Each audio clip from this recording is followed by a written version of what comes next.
Bismillahirrahmanirrahim. وَلْتَكُنْ مِنْكُمْ أُمَّةٌ يَدْعُونَ إِلَى الْخَيْرِ وَيَأْمُرُونَ بِالْمَعْرُوفِ وَيَنْهَوْنَ عَنِ الْمُنْكَرِ. Assalamualaikum warahmatullahi wabarakatuh. Bismillahirrahmanirrahim. An Safwan ibni Asal radhiyallahu anhu qala. Ini hadis dari Safwan, ya, ibni Asal menceritakan apa cerita Safwan dalam kisah tentang atau perjalanan Nabi tentang mengusap sepatu. Karena Rasulullah sallallahu alaihi wasallam, kata Safwan, Nabi menyuruh kami, ya, karena Rasulullah sallallahu alaihi wasallam ya'muruna, berarti ya Nabi memerintahkan pada kami, kata Safwan, ya, perintah itu dari atas ke bawah. Safwan dengan para sahabat itu mendapat perintah dari Nabi sallallahu alaihi wasallam, ya. Kalau permintaan sederajat bukan namanya, ya, bukan namanya perintah, tetapi ya mungkin usulan permintaan, ya. Kalau ini perintah dari Nabi sallallahu alaihi wasallam, ya, perintahnya iza kunna, apabila kami ini dalam keadaan apa? Safran. Ini safran itu jemaah sekalian dari biasa kita sebut dengan juga kata safar. Safar itu ya bisa maknanya sifar itu kosong. Ketika orang berjalan dalam sebuah perjalanan, lalu sudah tidak ada lagi bangunan-bangunan di depan tak, sudah terjadi perbatasan kota yang kita masuki, lalu di depan tak sudah kosong penduduk, itu sifar namanya, safran namanya. Di situ sudah dimulai dihitung apa? Safar. Kalau kita masih di rumah seperti di sini, mau ke Jakarta, sampai di bandara belum sifar namanya, itu belum safran, belum kosong rumah-rumah. Tapi begitu Bapak masuk di bandara, meskipun dari sini ke bandara itu dekat, tapi begitu melewati bandara sudah kosong rumah penduduk, karena antara yang kita sudah mau naik pesawat, sudah dihitung namanya rute safar, sudah disebut safar. Jadi sudah bisa kita meringkas sholat kita, sudah berlaku juga hukum ini, mengusap sepatu itu. Nah, jadi safar itu jamaah sekalian, kalau kita ambil dari sisi bahasa ini, kalau sudah kosong penduduk, sifar itu dari kata sifrun, safarun bisa bermakna adalah kosongnya bangunan-bangunan di depan kita. Nah, itu sudah mulai dihitung kasar. Kalau dari rumah kita menuju masjid, tapi mau rencana perjalanan, belum safar namanya, baru rencana. Maka hak yang bisa kita dapat itu paling hak jamak, belum hak mengkasar.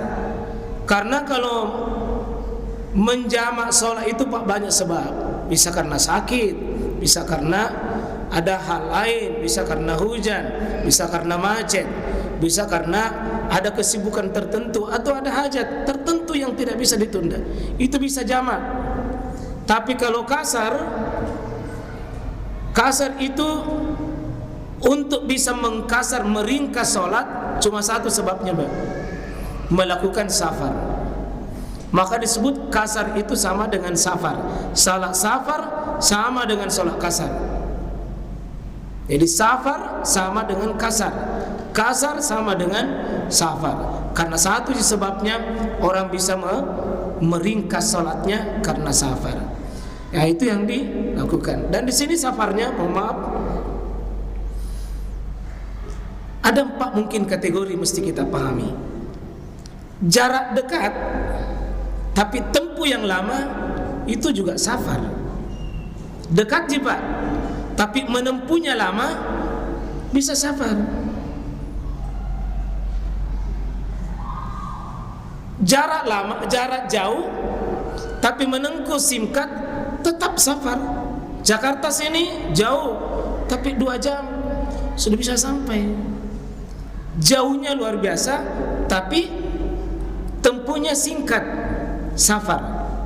Mungkin ada perjalanan jaraknya mungkin Pak cuma 10 kilo, tapi memerlukan waktu lama, itu juga bisa safar. Apalagi jika jarak jauh, tempuh lama, tentu lebih pantas. Dan ini yang dibahas. Ini yang dibahas. Jauh, lama, ini yang paling pantas. Tapi untuk jarak dekat, waktu singkat, dekat, singkat, tidak boleh disebut safar. Singkat, pendek. Singkat waktunya, pendek jaraknya, tidak disebut safar. Salah satunya tadi 3 bisa disebut safar. Pendek tapi lama, kasar, safar. Jauh tapi singkat menempuhnya, kasar. Jauh dan lama, itu lebih pantas.